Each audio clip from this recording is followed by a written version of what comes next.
میں بھی اور آگے چل رہا ہوں, اسی مضمون میں کچھ دیر رہ جاؤں, اسی مضمون پہ رکوں.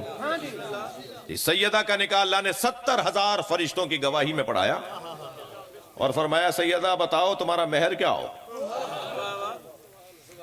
تو سیدہ بیٹیاں بچیاں موتی اور فرماندار بچیاں کہتی ہیں جو آپ پسند کریں, جو آپ چاہیں.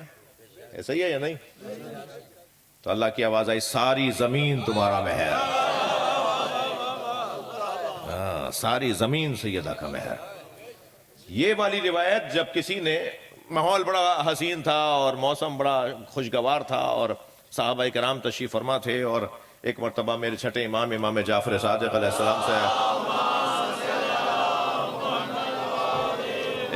ایک چاہنے والے نے کہا مولا آج بڑی خوشی کا دن ہے, آج اپنی جدہ کی کوئی فضیلت سنائیں.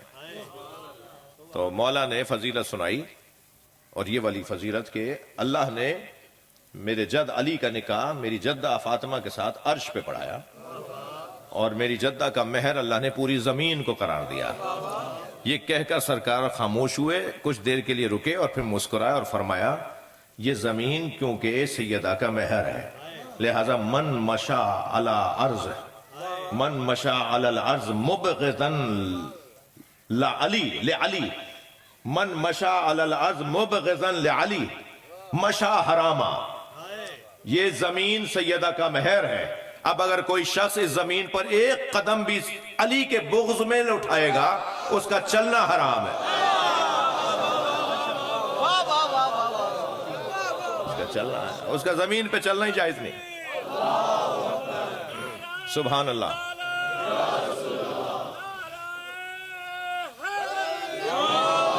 بھائی جو فضائل سننا چاہ رہے ہیں ایک بلند نعرہ لگائے, نعرہ حیدری.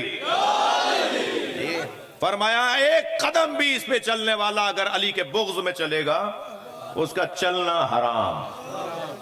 فرمایا فاطمہ تمہارا مہر میں زمین قرار دے رہا ہوں. سیدہ خاموش رہیں. فاطمہ سارا نمک تمہارا مہر, فاطمہ سارا پانی تمہارا مہر.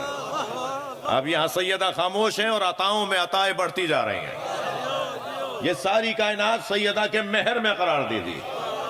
اور یاد رہے عزیزان گرامی, یہ ساری کائنات آہستہ آہستہ. پھر ایک مرتبہ سیدہ جب خاموش رہیں تو اللہ نے کہا سیدہ تم کیا چاہتی ہو؟ تو فرمایا یا اللہ میں امت مصطفیٰ کو دوزخ میں نہیں چاہتی, میں بابا کی امت کی بخشش چاہتی ہوں. جو سیدہ نے اپنا مہر رکھوایا ہے, حق شفاعت, امت مصطفیٰ کی نجات. تھکے تو نہیں؟ مجھے تو جلدی نہیں ہے. یہ بڑی عنایت. یہ جنت یعنی بخشش یعنی جنت, ایسا ہی ہے. سیدہ بخشوائیں گی یعنی جنت. مہر دیتا کون ہے؟ نہیں دیا کیا آپ نے اب تک؟ یہ تو اتنا آسان سوال تھا. اس کا مطلب ہے شوہروں نے بھی مہر دیا ہی نہیں ہے. وہ ایک صاحب کہنے لگے کہ وہ کبھی غور کیا یہ شوہر اپنی بیوی سے ڈرتے کیوں ہیں؟ انہوں نے کہا جی سبب بہت روشن ہے, مقروض ہیں. یہ انہوں نے اب تک مہر ہی نہیں دیا. وہ کہتی ہیں میں مہر معاف نہیں کروں گی. اچھا پرانے والے لوگ تو 5,000 ہزار میں چھٹ گئے تھے. آج تو بھائی حیثیت کے مطابق ہی مہر ہو رہا ہے. ابھی میں نے ایک نکاح پڑھا ہے 25 لاکھ مہر. میں نے کہا بھائی میں تو دولہا سے بات کیے بغیر مہر نہیں لکھوں گا. دولہا کا انتظار کیا. جب وہ آیا, پہلے سے فارم بھر رہے تھے نا, دولہا آیا تو میں نے کہا بھائی تمہارا 25 لاکھ مہر رکھ رہے ہیں تمہارے ابا, تمہاری تنخواہ کتنی ہے؟ کہنے لگا 30 لاکھ. میں نے کہا پھر تو 50 لاکھ مہر ہونا چاہیے, 2 مہینے کا تو دے دو. تمہاری اگر 30 لاکھ تنخواہ ہے تو بھائی تو پھر تو حق بنتا ہے کہ اس کو 25 لاکھ تو بہت چھوٹا مہر ہے. تو ہر ایک کی حیثیت کے مطابق مہر ہوگا نا. توجہ کر لی؟ یہ اگر فارمولا ذہن میں آ جائے کہ ہر ایک کی حیثیت کے مطابق مہر ہوگا, تب مہر دینے والا کون ہے؟ مہر تو اللہ قرار دے رہا ہے, دیں گے تو علی.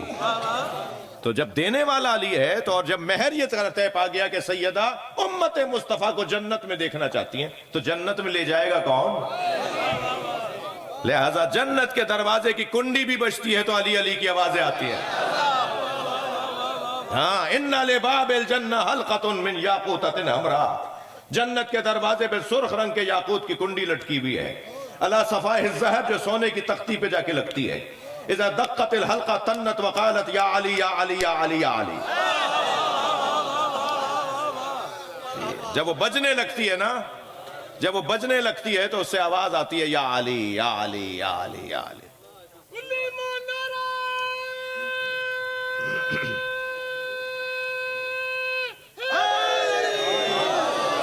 اللہ کا کرم ہے کہ ہم جس دروازے پہ بیٹھے ہیں اس سے اچھا دروازہ نہیں ہے. میرے سنی بھائیوں، میرے شیعہ عزیزوں، اللہ کا شکر ادا کریں کہ ہمارے دل و دماغ میں پنجتن رہتے ہیں،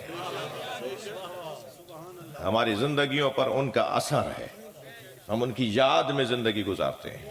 طور طریقہ سب کا مختلف ہو سکتا ہے جی. یہ کوئی بات نہیں ہے کہ سنی ایسے اظہار محبت کرتا ہے تو صحیح نہیں کرتا. بھئی ہم شیعہ بھی مختلف انداز ہے نا، پنجاب والوں کا یہ انداز ہے، سندھ والوں کا وہ انداز ہے، ایران والوں کا وہ انداز ہے، عراق والوں کا وہ انداز ہے.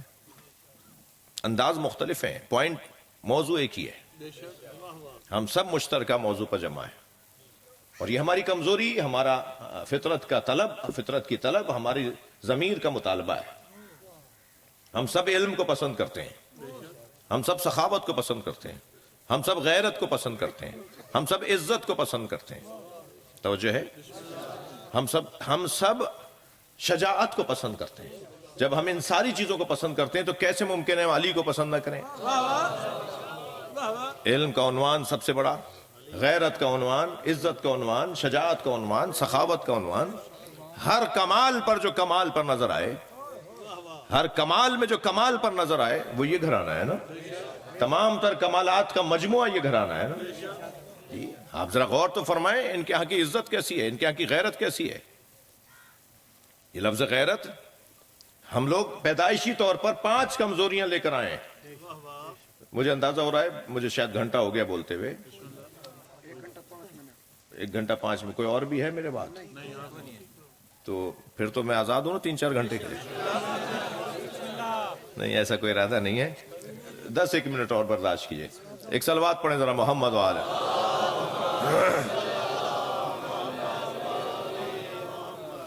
برداشت کر لیں گے؟ ہم سب 5 چیزوں میں کمزور پیدا ہوئے ہیں. پیدائشی طور پر ہم یہ 5 چیزیں لے کر نہیں آئے. ایک، ہم علم لے کر نہیں آئے. کوئی ڈاکٹر پیدا نہیں ہوا، کوئی انجینئر پیدا نہیں ہوا، ہم میں سے کوئی مفتی، مولوی، عالم، مجتہد پیدا نہیں ہوا. واللہ اخرجکم من بطون امہاتکم لا تعلمون شیئا. تو ماں کے شکم سے ایسے دنیا میں آئے کہ شے کو نہیں جانتے تھے. ہم یہ بہت بڑی ایک کمزوری لے کر آئے. ٹھیک ہے، اللہ نے رکھی ہے یہ، اور اس کے پیچھے ایک حکمت ہے، اس کے پیچھے اللہ کا ایک منصوبہ ہے. ہمیں عالم پیدا نہیں کیا، ہمیں اللہ نے سخاوت دے کر نہیں بھیجا. آپ اپنے ہی پوتے کو ٹافی دے کے ذرا مانگ کے تو دکھائیے، پتہ چل جائے گا کتنا سخی ہے. یا آپ کی دیوی ٹافی آپ کو نہیں دے گا. اور دے کوئی بچہ ہو اور وہ سوچ میں بڑا ہو تو پھر آپ کہتے ہیں جیتے رہو، واپس دے دیں گے. آپ ٹافی دے کر اس نے اپنے بچے کو بیٹا مجھے دے دو، نہیں دے گا. اور اگر دے دی تو آپ کہو کہ نہیں لو گے نہیں، آپ نہیں بیٹا کل تمہارے لیے تھیلی لاؤں گا. یہ دینے والے کا مزاج ہے، دے کر مانگتا ہے. اور اگر وہ دینے والا واپس کر دے تو پھر یہ ڈبل کر کے دیتا ہے. جی ایسا ہی ہے نہیں؟ یہ دینے والے کا انداز ہے. ہم پیدائشی طور پہ سخاوت لے کر نہیں آئے. ہمارا بچہ ہماری چیز ہمیں واپس نہیں دیتا. ہم پیدائشی طور پر توجہ چاہوں گا شجاعت لے کر نہیں آئے. تیسری چیز، ذرا سا اونچی آواز میں تو بات کیجئے بچے کے سامنے. کوئی دھماکہ کوئی پٹاخہ پھوٹے رونے لگ جاتا ہے. بزدل پیدا ہوا ہے. ایسے ہی تھے نا ہم بھی، جیسا یہ ہمارا بچہ ہے، ہم بزدل پیدا ہوئے ہیں. چوتھی چیز جو ہم پیدائشی طور پر لے کر نہیں آئے، اور وہ ہے غیرت. ہم بے غیرت پیدا ہوئے. کھینچ کے اس لیے بولا ہے تاکہ آپ ناراض نہ ہو جائے. ہم بے غیرت پیدا ہوئے ہیں، غیرت لے کر نہیں آئے. جی برابر والی بچی کو یاد آیا، آ گئی گھر پہ، خالہ آپ کا بچہ بڑا پیارا ہے، اسے لے جاؤں؟ ہاں بیٹا میں نہلا دھلا دوں، کپڑے بدلا دوں. اور وہ پڑوس میں چلا گیا، 1 سال کا بچہ، 6 مہینے کا بچہ. ماں نے دودھ پلا دیا، ماں نے بنا دیا، سنوار دیا، لے گئی۔ 2 گھنٹے بعد اماں کو یاد آیا میرا بچہ پڑوس میں گیا ہوا تھا، تو لینے جو گئی تو معلوم ہوا برابر والی لے گئی تھی، برابر میں گئی تو معلوم ہوا برابر والی لڑکی لے گئی تھی۔ اب گیا تھا برابر میں، نکلا 5ویں گھر سے، ٹھیک ہے۔ جو جس کی گود میں جو چاہے گود میں لے لے، جو جسے چاہے گود میں لے لے، یہ جس کی گود میں جو چاہے سے لے لے، اسے غیرت، یہ غیرت کہاں ہے جی؟ یہ غیرت مندی نہیں ہے کہ جس نے چاہا یہ پلا دیا، وہ کھلا دیا، یہ ٹوپی اتار دی، یہ چسنی دے دی، یہ موزہ اتار دیا، وہ جوتا پہنا دیا، وہ یہاں لٹا دیا، وہ جو چاہ رہا ہے کر رہا ہے ہمارے ساتھ۔ یہ غیرت کہاں ہے؟ اگر فرد کسی اور کی گود میں پلے تو وہ بے غیرتی، محنتیں ضائع ہو رہی ہیں۔ غیرت کا تقاضا یہ ہے کہ استقلال کی طرف جاؤ، ہمت بناؤ، بہادری کے ساتھ اور شجاعت کے ساتھ زندگی گزارو۔ ایسے ہی عزیزو ہم عزت لے کر دنیا میں نہیں آئے جی۔ ماں نے جہاں چاہا ڈال دیا، ماں نے جہاں جیسا کھلایا کھا لیا، ناک پہ مکھی بھنکتی رہی۔ وہ جو بچپن کے دوست ہوتے ہیں نا، کہتے ہیں یہ کیا مجھ سے بات کرے گا، آج یہ گورنر لگ گیا، آج یہ سیکٹری لگ گیا، یہ وزیر بن گیا، میں نے اس کا بچپن دیکھا ہے جی۔ عزت کی کیفیت ہے، ہم وہاں سے عزت لے کر نہیں آئے۔ یہ جو 5 چیزیں ہم وہاں سے لے کر نہیں، اچھا ایک ایک کی تعریف بھی ہے۔ علم کی تعریف ہے جو لے کر نہیں آئے ہم جی، غیرت کی تعریف ہے، شجاعت کی تعریف ہے، سخاوت کی تعریف ہے، عزت کی تعریف ہے، ہر چیز کی تعریف بھی ہے۔ تعریف، عزت کا کیا مطلب ہے، غیرت کا کیا مطلب ہے؟ عزت کا مطلب آپ کو عرض کروں، عزت کی بات کروں، کیل کو تصور میں لائے۔ کیل، یہ جو کیل ہوتی ہے نا، یہ ہتھوڑی سے دیوار میں ٹھوکی جا رہی ہوتی ہے۔ اگر دیوار مضبوط ہوتی ہے تو کیل ٹوٹ جاتی ہے، ٹیڑھی ہو جاتی ہے، اور اس کو ڈرل کر کے دیوار میں ٹھوکا جا رہا ہوتا ہے۔ یہ جو دیوار کیل کا مقابلہ کر رہی ہے، یہ عزت کی کیفیت ہے۔ میں لفظوں کو اور بہتر کروں کہ عزت کہتے اسے ہیں کہ غیر کو اپنے اندر جگہ نہ بنانے دو، یہ عزت کی کیفیت ہے۔ اب یہ جو دیوار میں کیل ٹھوکی جا رہی ہے، بالآخر کتنا لڑے گی، وہ ڈرل ہوگا، کیل چلی جائے گی، آخر وہ دیوار ہار مان جائے گی اور غیر جگہ بنا لے گا۔ یہ کیل آپ ایک اور جگہ بھی ٹھوک سکتے ہیں، وہ ہے لکڑی۔ جب لکڑی پر آپ ہتھوڑی مارتے ہیں کیل کے اوپر، تو دیوار کی نسبت جلدی لکڑی اپنے اندر جگہ بنانے دیتی ہے۔ یہ اس کی نسبت اتنی ہی عزت میں کمزور ہے۔ مگر ایک اور جگہ پر بھی اس کا تصور ہو سکتا ہے، اور وہ ہے پتھر۔ پتھر پہ کیل کو رکھ کے جب آپ ہتھوڑی ماریں گے، پتھر ٹوٹ جائے گا اور اعلان کرے گا مر جاؤں گا، غیر کو جگہ نہیں بنانا۔ اسے کہتے ہیں عزت۔ یہ 5 چیزیں جو ہم لے کر نہیں آئے، میرا مقدمہ مکمل ہوا، یہ 5 چیزیں جو ہم لے کر نہیں آئے، ہمیں اللہ نے اس گھر کا محتاج بنا دیا جو یہ 5 چیزیں وہاں سے لے کر آئے۔ علم یہ وہاں سے لے کر آئے، غیرت یہ وہاں سے لے کر آئے، لہذا یہ کسی اور کا دودھ نہیں پئیں گے۔ غیرت یہ وہاں سے لے کر آئے، شجاعت، بہادری یہ وہاں سے لے کر آئے۔ ایسی شجاعت ہے، پہلے دن کے ہیں مولا علی علیہ السلام کہ مولا نے گہوارے میں اژدہے کو چیر ڈالا، ایسی بہادری۔ اور عزت کا عالم یہ ہے کہ حسین کربلا میں کہیں ہے ہاتھ من نزلہ، لبیک یا حسین، لبیک یا حسین، لبیک یا حسین، لبیک ماشاءاللہ۔ لبیک یا ہم محتاج ہیں اس گھرانے کے، ہمیں علم چاہیے اس لیے کہ یہ وہاں سے پڑھ کر آئے، غیرت چاہیے اس لیے کہ ان کے ہاں وہ پائی جاتی ہے، پیدائشی پائی جاتی ہے، اول سے پائی جاتی ہے، ہمیشہ سے پائی جاتی ہے۔ سخاوت کا عالم یہ ہے کہ روٹی مانگنے ایک آیا تھا، ملی 5۔ وَيُطْعِمُونَ الطَّعَامَ عَلَىٰ حُبِّهِ مِسْكِينًا، مسکین آیا تھا، مسکین، مساکین نہیں آئے تھے۔ مسکیناً یتیماً واسیرا، اسیر آیا تھا، اسرا نہیں آئے تھے، یتیم آیا تھا، یتامہ نہیں آئے تھے۔ آ کر ایک آدمی روٹی مانگ رہا ہے، یہ 5 دے رہے ہیں۔ میں مولا علی سے ہاتھ جوڑ کر کہوں مولا ایک روٹی اسے دے دیتے، آپ بھی افطار کر لیتے۔ عجب نہیں، مولا علی کی آواز آئے، مانگنے والے نے کب کہا تھا مجھے علی کی روٹی چاہیے؟ یہ ہمارے دروازے پر آئے، جتنے رہتے ہیں سب دیں گے۔ سخاوت کی یہ کیفیت ہے جی، شجاعت کے یہ عالم، عزت کا یہ عالم۔ ہمیں اس گھرانے سے جڑنا ہمارا فطری مسئلہ ہے، سنی شیعہ کا تو مسئلہ ہی نہیں ہے بھائی۔ مولا کائنات کو خلافتوں میں، حکومتوں میں مت ڈھونڈو، علی تو جو کر دے وہ فضیلت بن جاتی ہے. علی مولا کا پورا وجود فضیلتوں کا عنوان ہے. اس گھرانے سے ہمارا جڑنا مذہبی مسئلہ نہیں ہے. میری بات کو اللہ کرے میں پہنچا سکوں. یہ اسلامی اور مذہبی مسئلہ نہیں ہے. اسلامی اور مذہبی مسئلہ یوں ہے کہ اللہ کی شریعت میں کوئی کام ایسا نہیں ہے جو عقل کے خلاف ہو. مولا علی سے جڑنا، اہل بیت سے جڑنا عقلی مسئلہ ہے. عقل کا تقاضا ہے کہ ان سے جڑو، اور جو عقل کہہ رہی ہے وہی شریعت کہہ رہی ہے.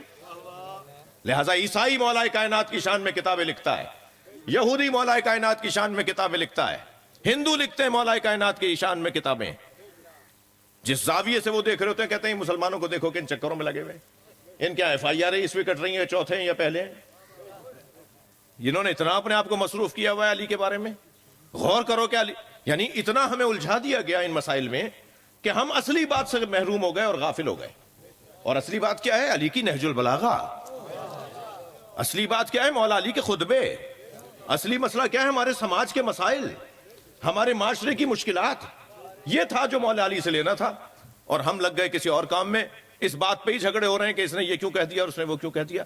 دشمن بھی بہت تالیاں بجا رہا ہوگا کہ اچھا کام پہ لگایا ہوا ہے ہم نے. نہیں عزیزان گرامی، اس گھرانے سے جڑنا میرے اور آپ کی فطرت کا مسئلہ ہے. جی بعض لوگ فطرت پہ جمی ہوئی گرد کا شکار ہیں، مگر ان مجلسوں کا، ان محفلوں کا ایک اثر یہ ہے کہ وہ گرد ہٹاتی ہے. یہ ویکسینیشن کی جگہ ہے جسے محفل کہہ رہے ہیں. ہم سب مجلس میں محفل میں آتے ہیں اینٹی بیکٹیریا کے لیے، ویکسینیشن کے لیے. وہ جو ہمارے ذہنوں پر، ہمارے خیالات پر، ہمارے عقلی تقاضوں کے اوپر گرد جمنا شروع ہو جاتی ہے، باتوں کی، خیالات کی، وہ ہٹنا شروع ہو جاتی ہے. لہٰذا ان بچوں کو لایا کریں، چاہے آ کے یہ سو جائیں، مگر انہیں اپنے ساتھ گود میں لایا کریں. کوئی ہمیں لاتا تھا جو آج ہم آئے بیٹھے ہیں. ہمارے بڑے ہمیں لاتے تھے. اللہ ان باتوں پہ عمل کی توفیق عطا فرمائے. یا اللہ بولنا بیٹھنا عبادت شمار فرما. اس آبادی پر اپنا رحم نازل فرما. سامعین، ذاکرین، بانیان کے رزق میں اضافہ فرما. ہماری عاقبت بخیر فرما. امام زمانہ کے ظہور میں تاجیل فرما. نوازش بھائی کے ہاں اولاد، یا اللہ اولاد نرینہ، اولاد صالح انہیں عطا فرما. دعاؤں کو قبول فرما. بیٹھے رہیے، تشریف فرما ہوں. اور دعاؤں کی قبولیت کے لیے بلند تر صلوات.